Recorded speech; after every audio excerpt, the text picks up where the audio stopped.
Halo, balik lagi dengan gue di sini Tegar Irsyad. Game week ke-12 udah selesai ya. Dan sekarang saatnya kita move on untuk masuk ke game week 13, yang dimana akan gue sampaikan seperti biasa untuk tim review singkat, tim selection, dan juga captain picks untuk di game week ke-13 di video kali ini. Untuk itu langsung aja, let's go. Oke, di game week ke-12 kemarin sedikit review, gue mendapatkan poin yang bisa gue bilang di bawah rata-rata, merah, dan juga overall rank gue turun ya. Dan ini bukan karena apa-apa, ini pure karena kesalahan fatal yang gue lakukan sebelum deadline game week 12 kemarin. Dan tentunya akan gue sampaikan nanti tuntas di tim review tentunya untuk game week 12. Dan juga seperti biasa akan gue sampaikan untuk segmen-segmennya. Untuk tim selection juga ada perubahan yang udah gue lakukan untuk transfer pemain, dan juga ada banyak info terbaru mengenai cederanya beberapa pemain tentunya di game week 12 ini. Tentunya karena ada international break yang memakan korban ya, dan tentunya siapa aja nama-namanya belum gue lihat juga di Twitter, tadi ada daftarnya, tinggal kita lihat. Dan untuk itu langsung aja kita masuk ke videonya untuk segmen yang pertama, tim review singkat. Let's go. Oke, untuk tim review singkat gue kali ini gue mendapatkan 68 poin ya untuk di game week 12 kemarin, dan juga untuk safety score gue ada di angka 73, dan juga total poin gue ada di angka 719. Dan juga di sini bisa teman-teman lihat ya, untuk overall rank gue ada di angka 1.089.000, yang dimana turun ya, dimana sebelumnya gue di angka 958 ribuan, dan sekarang ada di angka 1.089 ribuan, turun kurang lebih 100 ribuan. Dan juga ini bukan karena apa-apa, ini adalah karena kesalahan fatal, blunder yang gue lakukan di game week 12 kemarin. Karena di game week 12 kemarin gue sebelum deadline, Madison gue di situ bisa gue lihat kuning ya, dan juga cedera yang cukup panjang sampai Desember bisa gue lihat kemarin. Dan itu membuat gue akhirnya memutuskan untuk bisa melepas Madison, karena pilihannya ada dua ya, apakah mau gue minus 4 untuk bisa melepas Madison dan memasukkan Tsimikas, atau gue dapat minus 4, gue keluarin dan gue masukin Doku. Dan pilihannya akhirnya gue kukuhkan untuk bisa mengambil Doku minus 4 dari Madison, yang dimana sebenarnya nggak jadi minus 4 ya. Kalau misalnya gue pikir Madison ini 0 poin pastinya kan, jadi minus 2 kalau misalkan Doku sepahit-pahitnya dapat 2 poin gitu dari poin blanknya. Tapi memang ada variabel lain yang gue masukin, yaitu ada pemain yang memang gue pertimbangkan untuk bisa gue masukin tadinya awalnya, yaitu adalah Tsimikas untuk bisa bermain di lini belakang gue. Dan ternyata pilihan yang gue ambil ini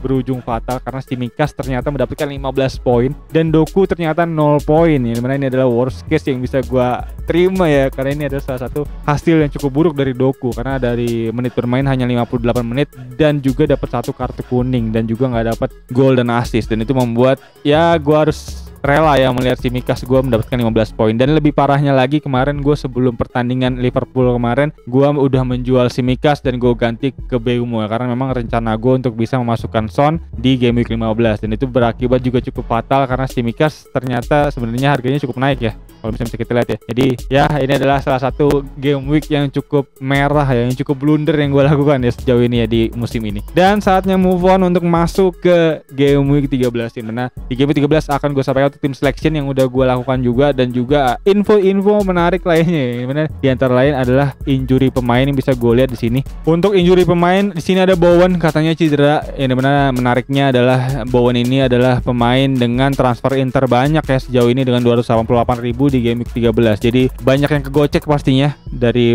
Bowen, karena Bowen katanya kabarnya akan cedera gitu, yang cukup lumayan membuat kekhawatiran yang besar ya untuk starting line up West Ham besok. Dan juga ada nama lain kayak Mitoma yang kabar terbarunya juga cedera, kenok ya, dimana Mitoma, dan juga selanjutnya ada Udogi, Ederson cedera. Jadi mungkin kipernya City bisa dipakai di situ, mungkin Ortega ya, atau enggak Steven Ortega sih yang sepertinya akan dimainin ya. Dan selanjutnya bisa kita lihat juga ada Kovacic cedera ya, dan juga nama-nama lain kayak Longstaff, Awoniyi dari Nottingham Forest, Antonio juga cedera, Ogbene ankle, lalu ada McGinn di sini, McGinn cedera ya, kenok ya. Lalu Nunesnya City ya, muscle injury, dan Gusto cedera lutut. Dan juga di sini yang menarik kemarin bisa gue lihat ada Reece James ya, Reece James yang cukup mantep banget mainnya kemarin lawan City, yang di situ bisa gue lihat bahwa Reece James is back dan mencetak 1 assist juga kemarin atas hasil imbang 4 sama yang fantastis terhadap City ya. Dan cukup menarik untuk bisa diambil kembali mungkin Reece James, karena melihat fixturnya juga sebenarnya dari pasca game week 16 ini cukup mantep banget nih, hijau semua sampai game week 21. Dan juga ini adalah salah satu game week awal ya dari rentetan game week yang cukup padat di beberapa game week ke depan, karena sebulan ini pure kita akan mendapatkan 8 game week sampai tahun baru nanti. Jadi ini benar-benar padat banget nih, midweek semua nih, dan tentunya ini cukup seru pastinya ya untuk bisa teman-teman pakai nih chipnya ya, karena wildcard tinggal berapa game week lagi nih sebelum jeda transfer. Jadi untuk teman-teman yang belum wildcard mungkin bisa dimanfaatkan di game week yang padat ini tentunya. Dan selanjutnya ada Semedo juga Wolverhampton cedera, lalu ada Onana juga cedera. Ini Onananya bukan kiper ya, Onana. Oh iya, Onana kiper ya, di sini cedera juga ya, shoulder injury ya. Wow. Onana Everton juga cedera, yang dimana menarik juga nih, MU cedera kipernya. Jadi artinya kalau memang misalkan kita lihat penggantinya itu artinya ada Tom Heaton ya di sini ya. Tom Heaton menarik nih, karena Henderson udah dijual kemarin ya, dan sekarang tinggal tersisa Tom Heaton, Vitek dan Altay. Gue nggak tahu dia siapa ya. Dan Mitoma di sini cukup berat nih, cederanya 50% ya, jadi kemungkinan mainnya semakin kecil. Dan ada Cash juga cedera di sini, bisa teman-teman lihat Matty Cash knock 75%. Dan ini emang salah satu international break yang lumayan banyak memakan korban. Bahkan Haaland pun juga cedera di sini ya, 75% ankle injury kemarin, dan membuat Norwegia gagal lolos ke Europe League ya. Dan so far mungkin untuk teman-teman yang mau menjual Bowen dan menjual Mitoma, bisa alternatifnya antara lain Mbeumo mungkin bisa menjadi pilihan yang menarik, karena bisa kita lihat untuk Mbeumo menjadi salah satu lini depan, lini tumpuan untuk serangan dari Brentford semenjak Tuni nggak ada. Dan juga bisa kita lihat untuk fixturnya juga cukup menarik di game week 14 lawan Luton ya, di game week 15 lawan Brighton, 16 lawan Sheffield United, 17 lawan Aston Villa. Ya memang di game week 13-nya nggak cukup menarik ya, karena lawannya juga Arsenal di sini, dan dia akan mendapatkan blank game week di game week 18. Dan juga untuk fixtur di game week 13 ini, dimana di game week 13 ini fixtur yang bisa gua highlight tentunya ada pertandingan pembuka yang cukup menarik. Ada Man City melawan Liverpool, big match di partai siang-siang ya di Inggris ya, setengah 8 malam di Indonesia. Dan juga selanjutnya ada Burnley West Ham, ada Luton Crystal Palace. Di situ Eze mungkin bisa menjadi pilihan yang cukup oke. Lalu selanjutnya ada Newcastle lawan Chelsea. Di sini Chelsea lagi cukup lagi cukup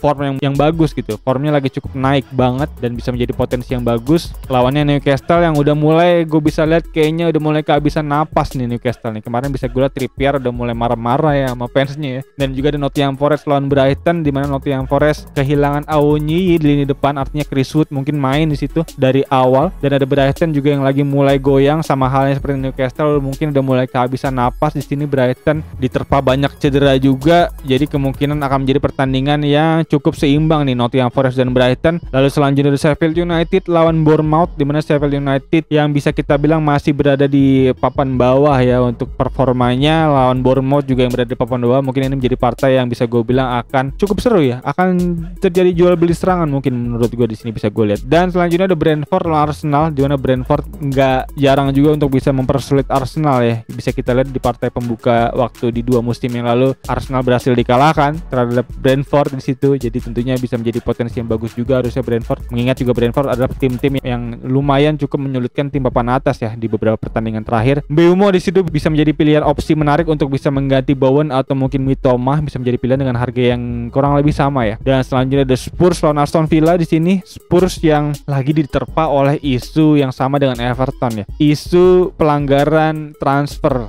dan dimana itu membuat ada desas-desus bahwa Spurs akan dikurangi poinnya sama halnya dengan Everton. Kita tinggal tunggu aja, tinggal kita lihat tentunya. Dan juga selanjutnya ada Everton lawan MU di sini, pertandingan yang bisa gue bilang kayaknya akan seru nih, dimana Everton yang udah mulai menaik juga ya untuk performanya lawan MU yang kehilangan kiper ya di sini. Kipernya cedera nih kabarnya. Gue juga belum tahu update-nya, nanti mungkin akan gue sampaikan di live menjelang deadline mungkin. Yang dimana bermain di Goodison Park tentunya bukan hal yang mudah, karena Goodison Park beberapa kali cukup menyulitkan tim-tim besar di situ ya. Dan di sini Everton mungkin akan menjadi batu sandungan yang cukup lumayan gede nih untuk MU. Dan selanjutnya ada Fulham lawan Wolverhampton, di mana dua tim yang cukup bermain menyerang nih, dua tim yang cukup open mainnya, jadi tentunya akan menjadi jual beli serangan juga sama halnya dengan pertandingan Sheffield lawan Bournemouth ya untuk bisa gue lihat. Dan untuk nama-nama yang bisa kita targetin mungkin di sini nggak terlalu ada nama yang cukup superior ya, karena bisa kita lihat tim-tim besar bertemu di sini. Man City lawan Liverpool, lalu ada Spurs lawan Aston Villa. Dua tim ini bertemu ya. Untuk teman-teman yang punya back Spurs dan juga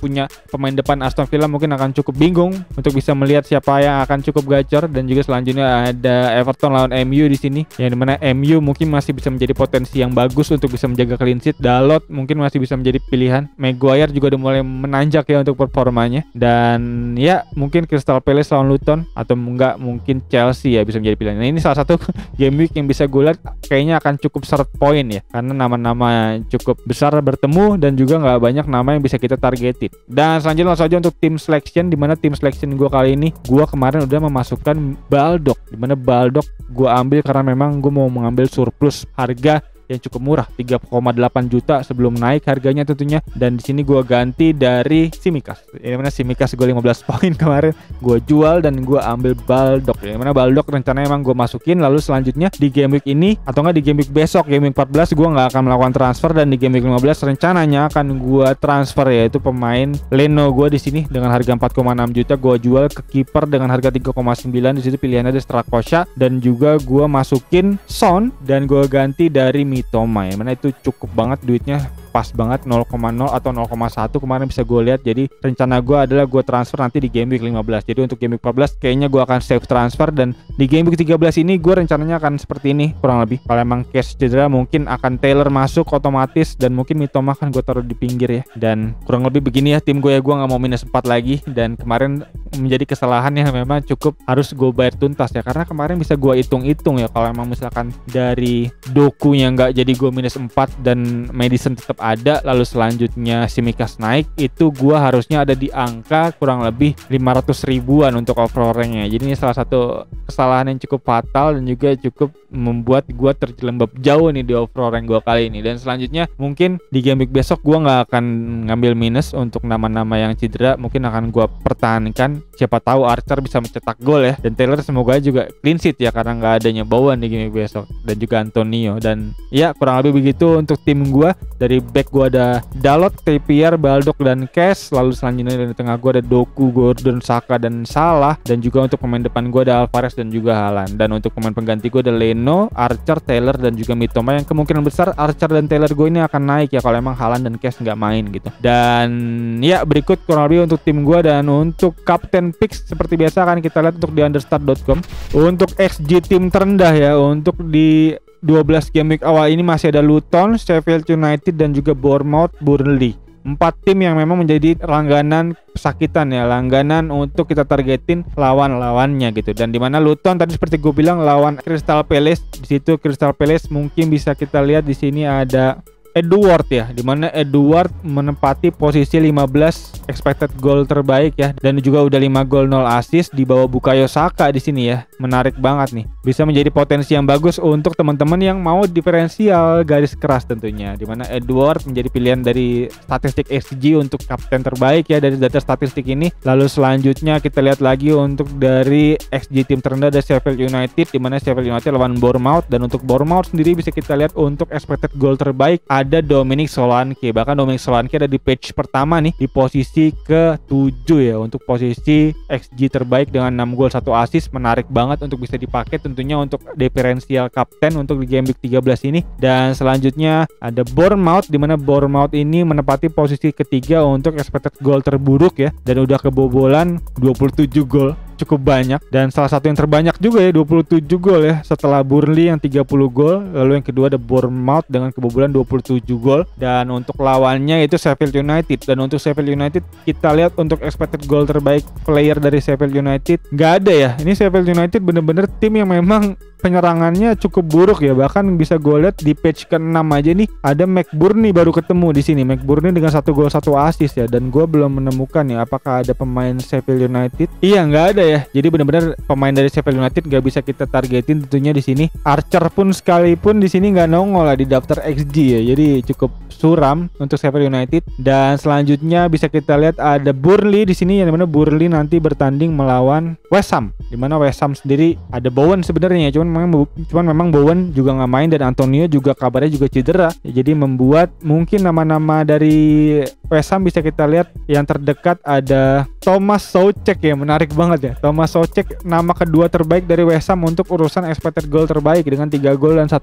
assist. Tapi memang itu membuat sepertinya pertandingan di game week ini agak sedikit irit gol ya kalau misalnya bisa kita lihat ya, karena nama-nama yang jadi tumpuan dari tim cedera gitu, banyak banget yang cedera. Jadi tentunya permainan akan cukup terganggu dan mungkin akan bermain bertahan dan sulit terjadi gol gitu karena pemain depannya cukup banyak yang cedera, dan itu membuat pilihan kapten juga kayaknya akan sedikit sulit ya. Dan untuk pilihan kapten ketiga dari gua mungkin pilihan kapten yang memang dari form terbaiknya masih cukup oke. Di sini ada Muhammad Salah. Muhammad Salah masih menjadi nama yang cukup oke terlepas dari fixture yang cukup berat lawan City. Gua rasa Salah masih bisa menjadi potensi kapten yang bagus gitu, karena memang Salah kita bisa lihat ya dari performa dia di beberapa game week terakhir masih banget bisa menjadi potensi yang bagus gitu. 16 poin game week 12, lalu tinggal kita lihat lagi di game week 10 dia 8 poin, walaupun memang di game week 11 dia blank nih ya, 2 poin aja lawan Luton ya. Dan juga selanjutnya di game week 9 16, game week 8 15. Jadi memang cukup sering dia mencetak poin gitu, dan bahkan dari 5 game week terakhir dia nyebleng sekali, dan itu membuat nama Salah nggak boleh ketinggalan untuk menjadi pilihan kapten terbaik ya. Dan di sini mungkin akan gue masukin menjadi pilihan kapten ketiga dari gue untuk di game week ke-13 ini. Dan juga selanjutnya mungkin ada Saka ya, di mana Saka lawan Brentford, di mana pertandingan yang mungkin akan menjadi potensi yang menarik ya, salah satu pertandingan menarik ya, karena tim-tim yang lain cukup berat nih. Dari tim gue sendiri gue bisa gue lihat gak ada nama yang cukup menarik untuk bisa dijadiin kapten ya kalau melihat dari fixturnya ya. Dan untuk dari fixture sendiri Saka bisa menjadi potensi kapten juga di sini lawan Brentford, dan juga nggak cedera, aman harusnya. Dan untuk Brentford sendiri bisa kita lihat untuk expected kebobolannya di posisi 7 teratas ya, walaupun memang cukup berat kayaknya Brentford ini cukup oke untuk pertahanannya. Dan Arsenal sendiri untuk expected goalnya dia ada di angka 7 juga ya, 7 teratas. Jadi ya ini mungkin menjadi pertandingan yang memang secara statistik akan cukup berimbang. Dan tentunya Saka tinggal kita harapkan dari potensi individu dia aja ya, karena dia ada di posisi ke-14 untuk urusan expected goal terbaik dengan 4 gol 4 assist. Mungkin bisa menjadi potensi gol kalau emang ada deadlock penalti di situ, bisa kita harapkan. Ya mungkin kalau emang menjadi kapten, prediksi gue 1 gol atau enggak 1 gol 1 assist lah paling banyak ya. Dan ya, berikut kurang lebih untuk pilihan kapten yang bisa gue sampaikan. Gak banyak pilihan kapten yang tersedia, dan mungkin untuk potensi kapten yang bisa gue sampaikan, yang pertama tadi ada Solanke. Melihat dari expected goal terbaiknya di sini bisa menjadi potensi pertama untuk kapten pertama dari Rainbow FC. Dan pilihan keduanya mungkin ada Edward. Kalau teman-teman punya Edward mungkin bisa menjadi potensi kapten diferensial banget ya di sini ya, Edward lawan Luton. Dan selanjutnya pilihan ketiga ada nama-nama populer, mungkin ada Muhammad Salah bisa menjadi potensi kapten, dan juga ada Saka menjadi potensi kapten keempat dari gue. Dan mungkin Haaland bisa menjadi potensi kapten kalau emang dia nggak cedera ya. Di sini memang masih abu-abu apakah Haaland ankle udah sembuh apa enggak, tinggal kita tunggu untuk update-nya di deadline transfer nanti. Dan ya berikut kurang lebih untuk kapten yang bisa gue sampaikan. Semoga menjadi insight juga untuk teman-teman semua dalam meramu serta meracik tim di game week ke-13 ini. Dan ya kayaknya itu aja untuk video kali ini. Sekali lagi thank you banget untuk teman-teman yang udah nonton, dan untuk teman-teman yang baru nonton bisa langsung klik tombol subscribe loncengnya di bawah agar teman-teman gak ketinggalan video-video seputar fantasi Premier League lainnya dari channel ini. Dan ya kayaknya itu aja. Sekali lagi thank you buat yang udah nonton. As always seperti biasa gue Tegar Irsyad.